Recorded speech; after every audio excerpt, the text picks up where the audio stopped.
Hi everybody, I'm Natalie with Missouri Star Quilt Company, and I'm here today with Anna Maria Parry. And I'm so excited to have you in our studio. Thank you. We are going to be making one of your projects. Yep. What are we making? Yeah. Well, I'm going to tell you what we're making, Natalie. Okay. So we have this beautiful bundle of fabric, and with it, we're going to create my Echinacea block. And today we decided to turn it into a pillow just by making 4 9-inch blocks. But the block was inspired by one of my favorite fabric designs called Echinacea, and I think it makes an amazing applique. So we're going to show you how to do it on the machine, and then you'll be ready to put it into a block or maybe even a quilt. Awesome. Well, I can't wait to get started. Same. Thank you.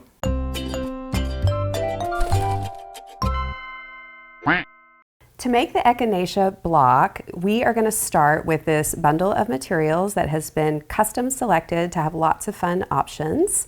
And we have the Echinacea quilt pattern, which has instructions for a smaller block, a larger block, as well as instructions for needle turn applique and machine applique, and that's going to come with Mylar templates in 2 different sizes. I have a 9.5-inch ruler here that's going to cut a block background for me in that smaller size block, and as you can see, you can make a smaller block or even a larger block. So just get the ruler that you need for the size that you want to make. And the glue stick, which is optional and can help you place the pieces. And if you're doing machine applique, I'm going to use this Wonder Under interfacing, which makes it really simple, and some scissors to cut out my shapes once they're traced.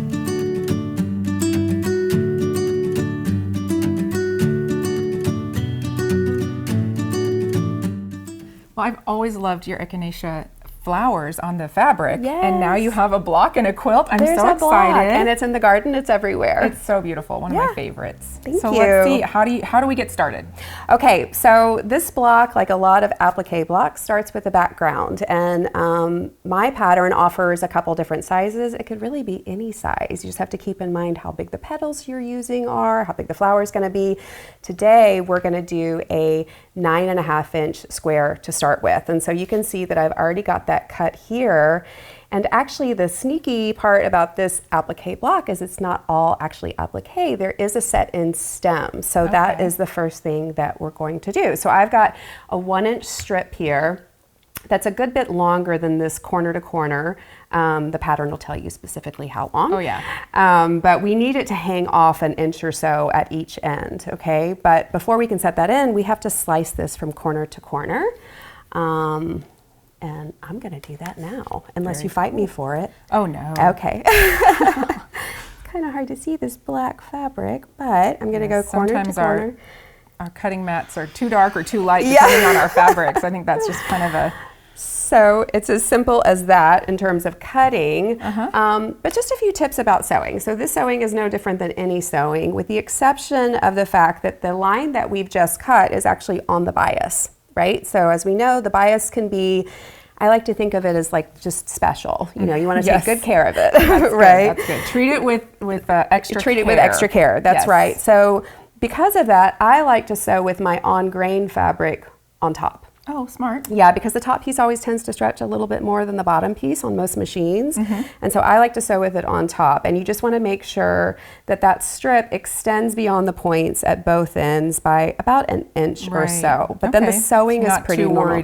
Not too worried about centering it, no finger pressing for centers or anything like that. No, and like the kind of math logic in this is that if we started with a 9.5-inch block, 10.5, 12.5, whatever you want to do, and we slice it and put a seam allowance in there, we're taking away a 1/2 inch, right? But we're also adding it right back in with the stem. So that's how that works. So just I love that. Yeah, so just keep your eye on making sure that your seam allowances are nice and even. That's right. Yes. So, okay.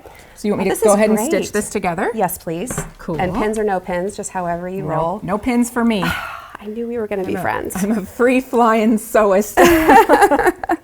Come on, baby. There we go. The machine had the weekend off. Yeah.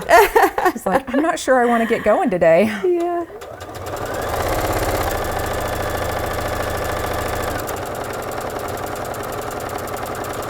And of course, I always have to check. I have to stop and check. I know. I always sort of hold at the bottom to make sure in terms of that easing that the bias can do. Yeah. Even if I'm not using pins, I might use a little pinch in my finger as a pin so I can kind of watch to see if one. Yeah. That's right. That looks great. Thank you. And it's completely invisible because we have pink thread in there. It is, yes. It's hard to see. So now one thing that we want to keep in mind when we put the next one on, if this is placed too far this way or this way, we're not going to have a square anymore. Exactly. Right? Yep. So we want to make sure that it's exactly across. And I've developed a few different ways over the years to kind of check that. But one of them is to just go ahead and lay this on here. Do we want to press it? No, I don't like pressing it yet. Isn't that weird? No, okay, it's not I'm actually weird. going to do it like this. I love learning the techniques and like what, you know, why you would do something a certain way. Well, it's one more trip to the iron. And if you're making a whole quilt, there's a lot of blocks, A right? lot, so I yes, like to and just kind of stay where I am. But so if I'm laying, we want to make sure that the points are across from each other. So if I'm laying these points here, then I can flip the stem up there and kind of fold the stem in half a little bit. Okay. And you can see I'm matching my triangle points. You see that? Yeah. So I am going to pin the second one. So if you don't mind handing me the pins. Sure. Thank you. So I like pinning the second one because whatever easing has happened in the first sew, we need to let it be the same in the second sew. Yeah. So that we're not off. That's great. Yeah, so keep your offness consistent, Natalie. Okay. All right. I will be consistently off. There you go. There you go. All right. So I really just pin top and bottom. Because then I'm kind of double checking my points. See that? That works. That's great. Okay. So just got to make sure that you're keeping this out of your way as you sew. And again, I'm sewing with the grained fabric on top.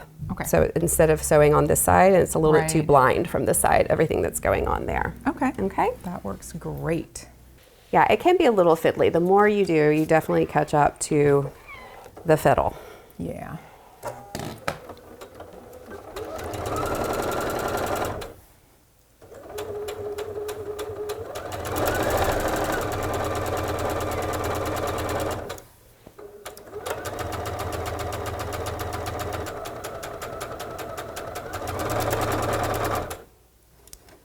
Sneak that little pin out, but keep it all together. Yeah, those little points can be fiddly. I'm gonna get a little too used to like having someone do my sewing. This is nice. It is nice. Beautiful. I'll tell you what, it's my favorite way to sew. Yeah, hand it to someone else with a buddy. Okay, so how great does that look? That looks really good. Okay, so like you can tell that we're gonna have a nice square here since we kept our points on. Now you can press either direction that you want, but I like to press out away from the stem. Okay. Theoretically, those would just meet each other if your seam allowances were 1/4 inch if you pressed in. And what that's going to do pressing in is it raises that stem up. So it looks like it has a little bit more of an applique look to it. So it's really a matter of what you prefer. Right. I just feel like they come together better when you're sewing them together if they're pressed out, because everything's a little bit flatter. A little less bulky in that corner seam where they all come together, because if it's pressed in, all of those folds are meeting There's going to be a lot. That's right. That's right. And so we have our lovely background now. Yeah, it's so cute. And each of these blocks becomes like a quilt unto themselves, you know, when you're choosing all the fabric. So it's nice to see how they come together. So do you choose like all of your backgrounds ahead of time, or do you kind of just go with the flow as you go, pick some fabrics you think look good and make a flower? Yeah, I think that like with these, a lot of times, you know, we have a quilt behind me that was very planned out color-wise for the whole quilt. And the Echinacea block is just one block amongst many styles, a few different styles of blocks. And so I would have chosen very specifically in something like this, but I think that this block is kind of begging to be a scrap quilt, you know, and so it's a great way to use up different pieces. You can see that I've got a couple different ones here where I've fussy cut this, I haven't fussy cut that.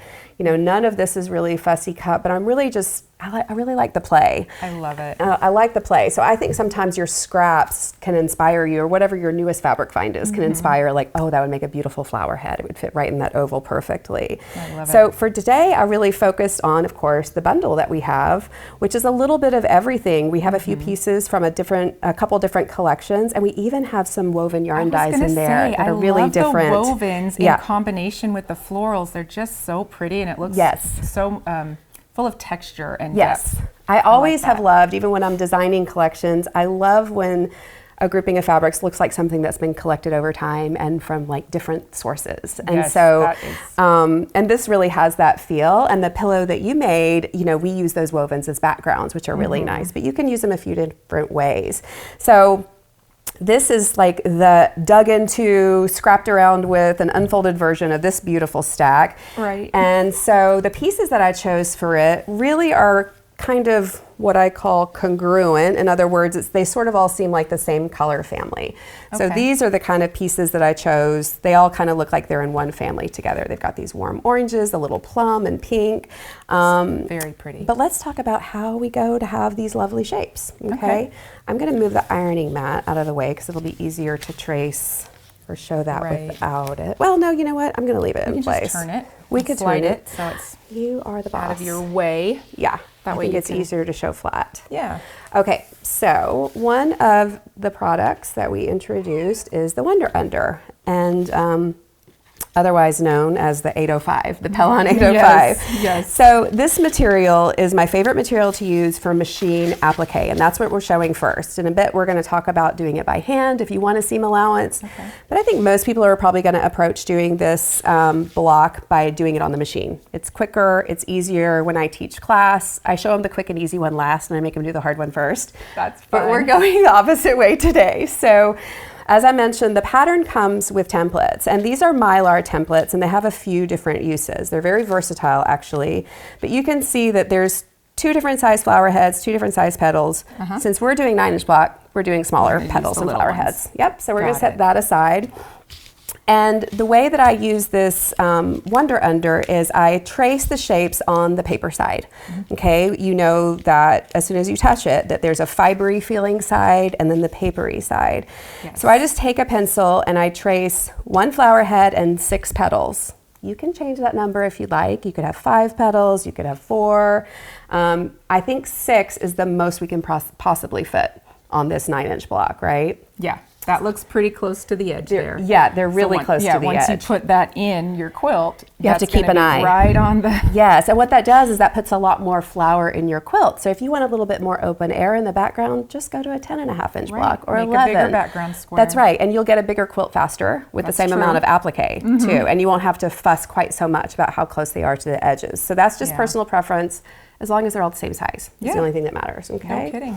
So I'm not going to fussy cut these because really no matter where we cut this on this material, it's going to look pretty much the same, isn't it? Yes. So I just traced all my 6 petals pretty close together, and then I cut the whole piece out and pressed it onto the back, okay? So Yeah, just a rough trace, cut. yeah, trace on the paper side, press down on the gluey side on the back of the fabric. So Okay. you could work on cutting I those will. out. I will okay. gladly cut okay, those perfect. So just leave a little bit of space when you are tracing onto the paper so that you have room to cut around, For the right? cut, yeah, for the okay. cut line. That's right. Got it. So while you're doing that, I'm going to talk about how it's different when you are doing something that's fussy cut, okay? So on this piece of paper, I actually have some shapes traced on, but I'm gonna cut these out individually if I want to fussy cut them on fabric. So in other words, if I want to make it on a specific element,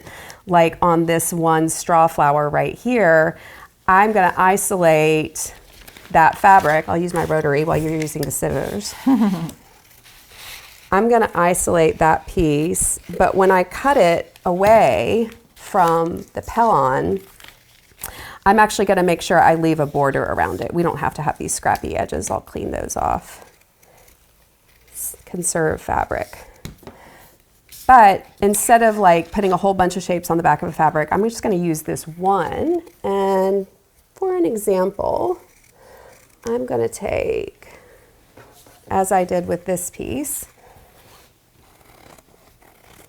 if I were going to, I really cut into this one, Swiss cheese. That's what happens when you fussy cut, though. I You have this know, fabric I that has all know. these really great things cut out of it. I keep it around though, do you? Oh yeah, definitely. I keep it around. Because it's all still good. Yeah, it's so good. Thank you.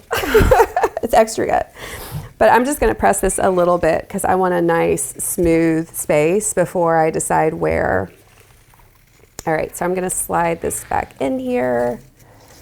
I've only been here, what, 5 minutes, and I'm already making the biggest mess. No, that is, for me, that's the sign of creative genius, right? We all make messes. Thanks, Natalie. Okay, so I decided that I want this pretty blue diamond here to be in my oval. I think that would be really pretty. Very pretty. And so I'm just going to very specifically, now if it helps you even to like fold this in half, right? You can find the center line. Well, that's a good idea. Of your piece. I was going to ask, do you depend on like a light board ever? Because we have really great light boards. That can work for sure. Or windows or things like that. I don't know if you line it up that way. That'd be one way to do it, but I usually just hold it up and see like the lines to make sure I'm folding it line on line, since this is a rough cut shape, right? Yeah. So that helps me kind of find the center line, and for this fabric, because it has that center line of the diamonds, like I kind of want to keep it there, right?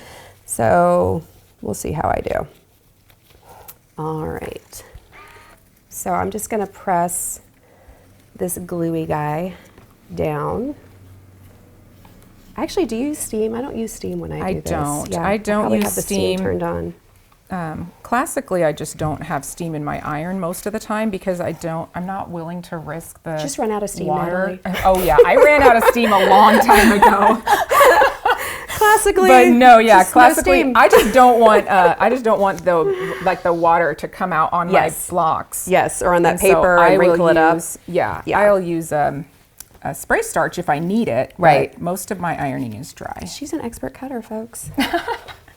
So I've got that pretty specifically placed on there, and I like to let it cool off before I cut it. So I think our timing is going to be really good while you're cutting these. Now, while she cuts that last one, I'm going to show you a little trick. And this comes in especially handy when you're doing a lot of shapes. And if you were going to do more than our pillow today, if you were going to do a whole quilt, you will, I hope I get some thank you notes when I show you this trick. Okay. So instead of going to the corner of your shape and look, maybe it's just because my eyes have gotten so bad. Yeah. I have learned to take either a needle or a straight pin and just score the paper. That's exactly how I do it. Do you do it that way too? Yes. Okay. I'll use the point of my scissors too, because I don't hit that hard. I just want to tear it a bit. Yeah. And then you can just kind of fold it and it opens right up, and you never have frayed edges. Right? Yeah. So much easier. Okay, so you can peel those. You can do the fun parts. Gotcha. And I am going to take the scissors and cut out this Fussy-Cut shape here. So we're cutting right on that line. There we go. Which I should really have my specs on for. I do all my worst work on camera. I think it's going to be just fine. It's going to be perfect. Okay.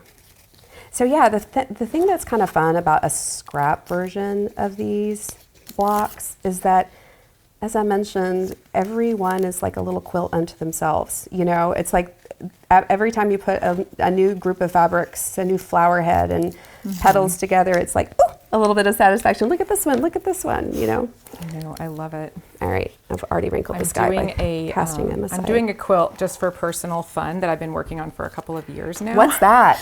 It's actually, I think it's a Jen Kingwell collab. It's a boho heart. Oh, but yeah, I'm using all of your fabrics, all of your lines that I've collected little pieces from over the years. That's and so nice. It is like that, like each block, because it's kind of a block of the month pattern. Right. And so yeah, I'm familiar with that one. It's really pretty. I'm just putting together what I think looks good, and then even some other accent fabrics that come in and solids, and it's just, I mean, I love it. That's awesome, especially when it's like a block of the month or something where every block is a little different, or it's a real collage style quilt. It's nice to kind of take your time, and I don't know, it becomes like almost like a record of your days. It's almost like a journal quilt, isn't it? Because every day you feel a little different. One day you feel pink, another day you feel blue, right? Yeah, so you can see I've got these pretty fussy cut ones here. I love them. But this one already has that off the back, and we can talk a little bit about placement now. So as I mentioned, you know, it's really up to you how close to or how far apart your petals are, whether or not even they overlap. You might want them to overlap. Okay. For me, with this block, I just try to get them kind of almost touching, but not quite. And with this 9.5 inch background, I just have to keep my eyes on making sure I've got clearance. 1/4 inch seam. That's right, that I've got clearance to do that. And so whatever that means for you, you can do, okay? So you would get them all placed exactly the way you want them. And when you press, I only want you to leave this here long enough to place the petals, and you want to have the petals tuck up underneath the flower head, okay? Right. So that sort of hides that for a couple of reasons that I'll show you momentarily. But like once you have them placed where you like it, I want you to press the petals down, but I only want you to press the top half of this. Okay. Okay, I want you to still be able to access this Underneath. area underneath for our sewing steps, which I'll talk Okay. about in a second. And All I've got right. one, because I know what my camera work is like. I've got one That's ready to go. that's Let me just sweep that's this just stuff about out of the ready way to for go me. here. We are just gonna press. I'll let you slide that over while I hold the iron. There Okay, we go. thank you.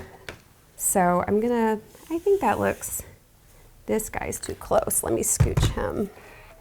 Scooched in transit, right? I was going This to guy say can too, come up. if you feel like your petals are close to the edge, you can just slide them up a bit. That's right, okay. Even if they're not all the exact same length apart, No. like if you like the bottom ones a little longer, the Yeah, side ones can be a little absolutely. shorter. Whatever amount you want to Fiddle tuck it- under there yeah. is good. And you can see I have Fussy-Cut on the woven, which is kind of I fun love because we that. use the wovens on I your really pillow do. in the It's so background. pretty. Yeah, it's really fun.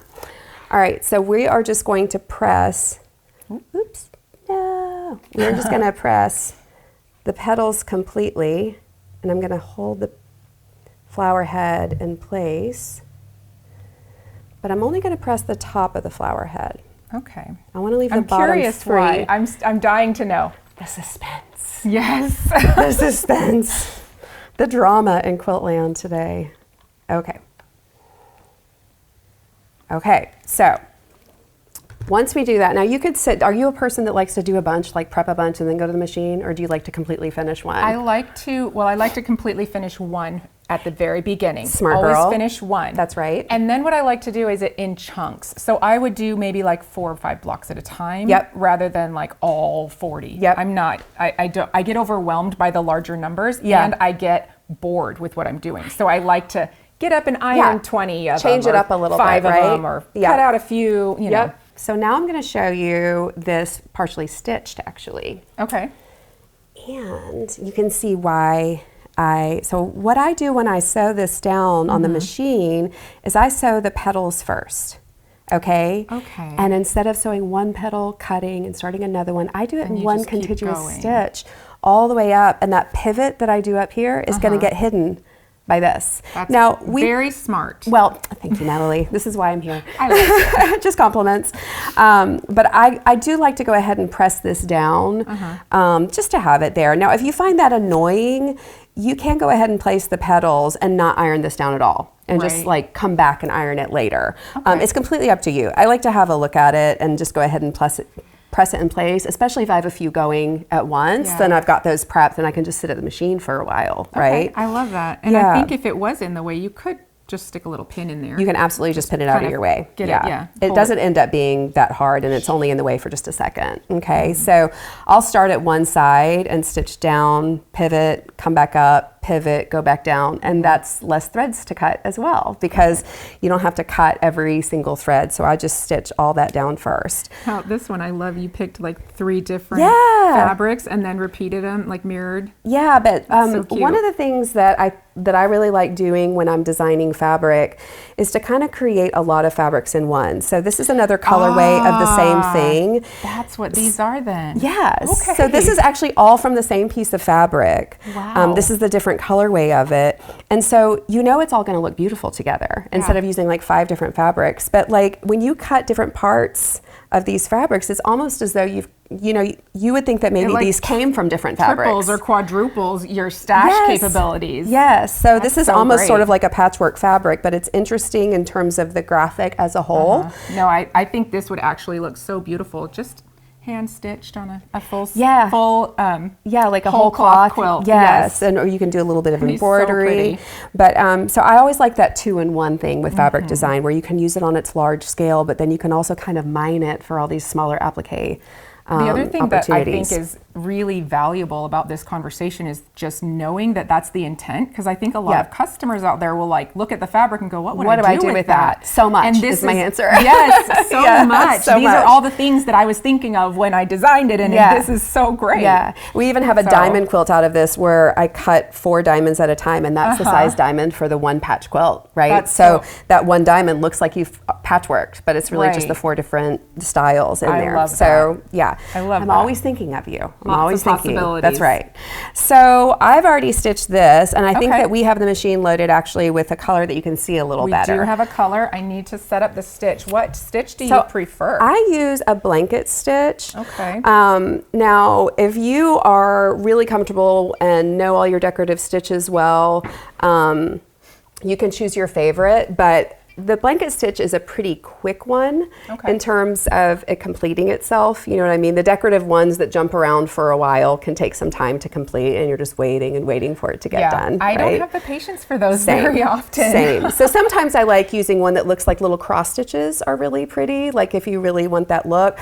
But we have a kind of a lot going on with the fabrics already, don't we? Yeah, so we just want to put these down safely. Blanket stitch, kind of small, so it doesn't stand out too much. I always recommend doing a little test to make sure you've got the length and the width of the stitch the way that you want it. So I usually just put a double scrap of fabric. Like if I'm sewing 2 pieces of fabric together, I'm going to sew 2 pieces of fabric together on my test, so we can test out the stitches.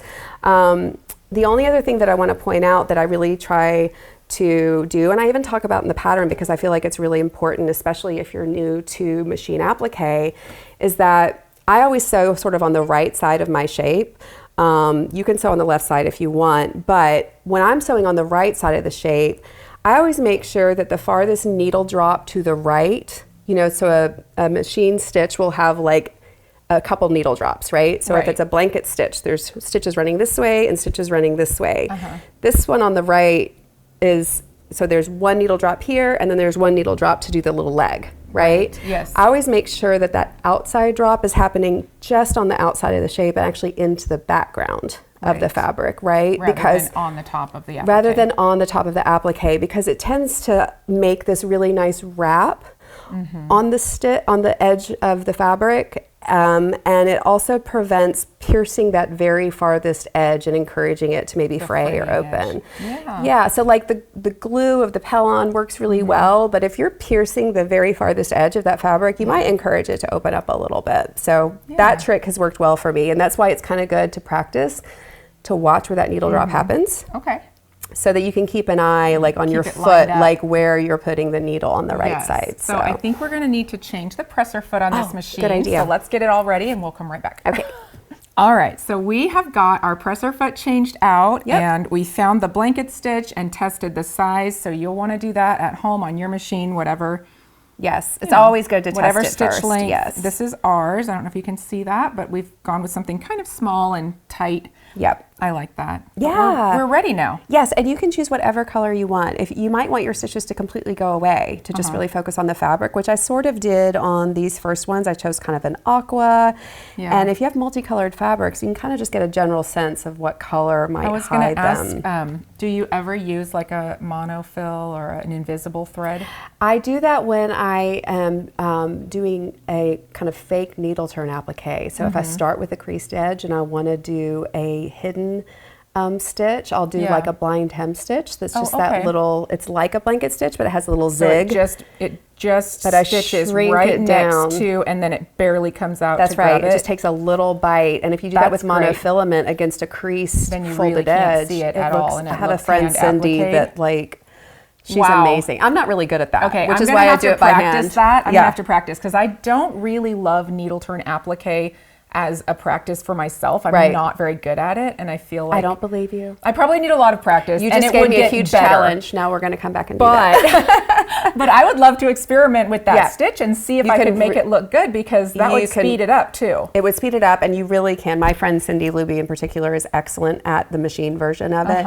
You can hold it this close, and you think you're looking at handwork. Able to tell. That's amazing. It's really cool. But that is a great application for monofilament. But I like the color. So whatever color today, we chose a little something high contrast, so maybe we can see it against all these bright greens. I bet it still blends in pretty well. It does. But I mean, from a distance, like no everyone's gonna see like which color, you know, I've chosen. And I get that question a lot because of the colorful fabrics, but I try to, like, if I have a multicolor quilt and it's all, you know, different colors of fabric, I tend to just narrow it down to maybe 1 or 2 or 3 different shades that I use.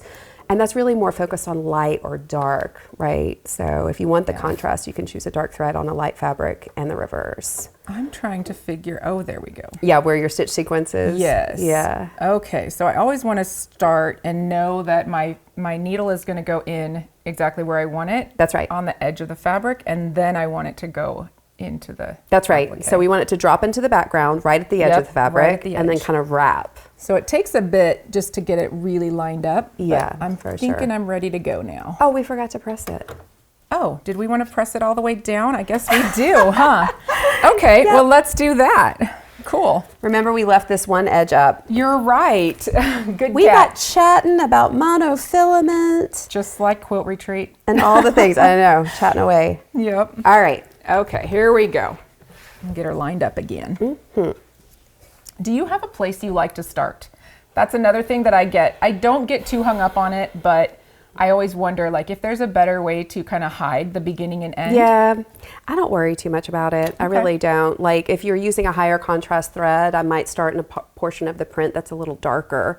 You know, I guess I would start like whatever color-wise is in the background might hide it best. Yeah. So, but yeah, so she's needle cranking Okay. or hand cranking kind of the needle to go back and forth to Just- find where it's dropping. Yeah. Yep, Just to be sure that I am where I want to be, yep.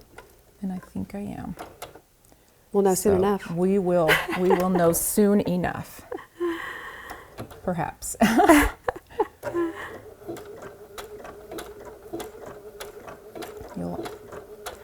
All right. So this might take me just a little bit of extra time. So Yeah. I think that the most important thing that you can do when you're stitching, there's sort of a tendency to want to help the machine do what it's doing, but the machine needs no help at all. The fabric really needs help. So you just want to keep the fabric as flat as possible. So I tend to, just like Natalie is, she has kind of an open hand. You're not really pushing anything. You're really just trying to keep the fabric smooth as it's naturally going to turn with your guidance Right. and the stitch of the machine. And it's a very gentle curve. It is. Now, I get asked a lot about the pivots, what to do at points of petals. I really just like the more that you get kind of in the rhythm of the stitch that you've chosen, you'll know when it's going to drop to the right and to the left. And I just try whatever the drop is closest to that point is where I take a pivot, where I put the needle down, lift the foot, give it a turn, and I try not to worry if that means that maybe there's a gap at the point, maybe there's an overlap stitch at the point. Either one of those things is acceptable to me. Well, Does it just do it at that speed? it can go faster. It can definitely go faster. I was trying to be very careful. You're doing beautifully. That looks so good. It's harder to keep it under really good control, I think. Yeah, just go at the speed you feel comfortable with. I just didn't know if the stitch was doing that as a default. No, it's me. It looks so good. Because I'm just trying to And I like the contrast. keep it just a little bit less there. Yeah, There if we you go. need to, if you need to stop ever, that's a better thing to do than continuing to go in a direction that you're not comfortable with. I used to teach a kids class at my shop years ago called Afternoon Social, and these kids, they would learn to sew, they'd learn to press the pedal, and they'd learn to stitch.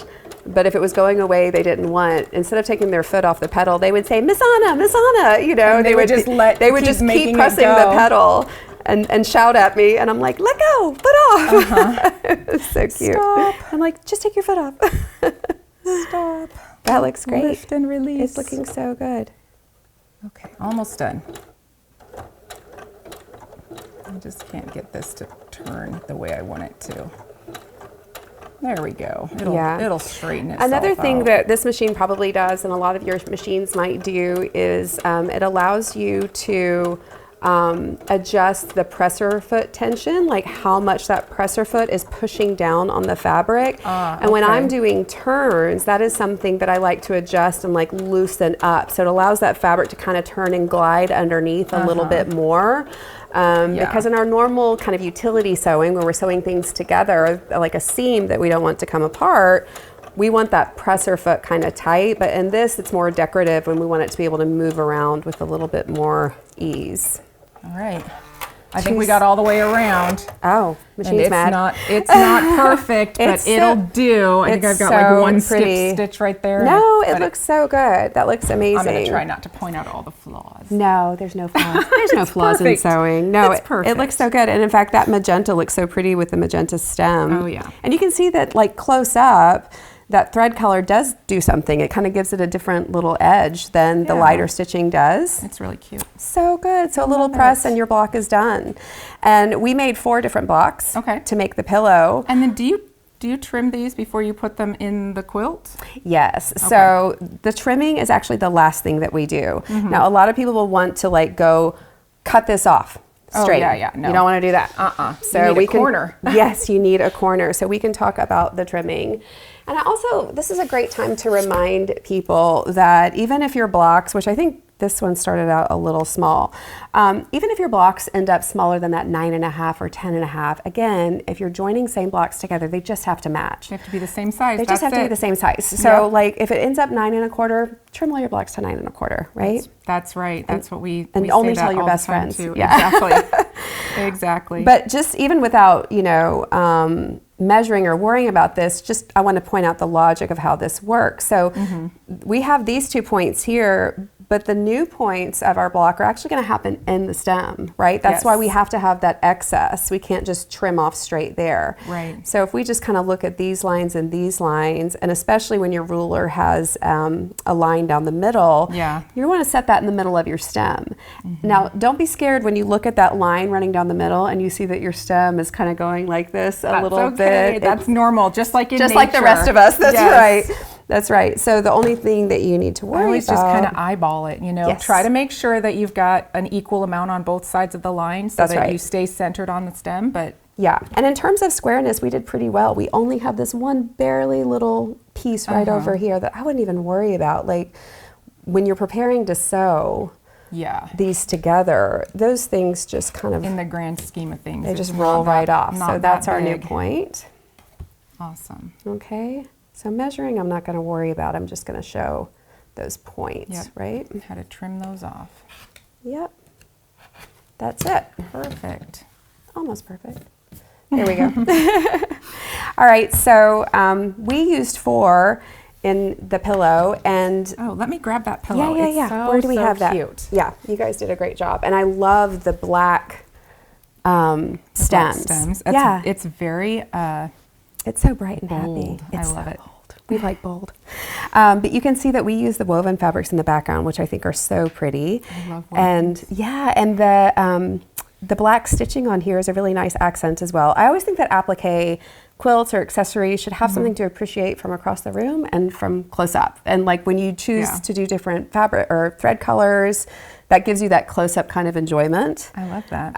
Now you could also face all the You could face them the opposite direction. Yeah, you could face them out. Oh, I like that. You could face them do all 2 in, 2 out. Yeah, you could face them all the same direction where they're all going up, to one side.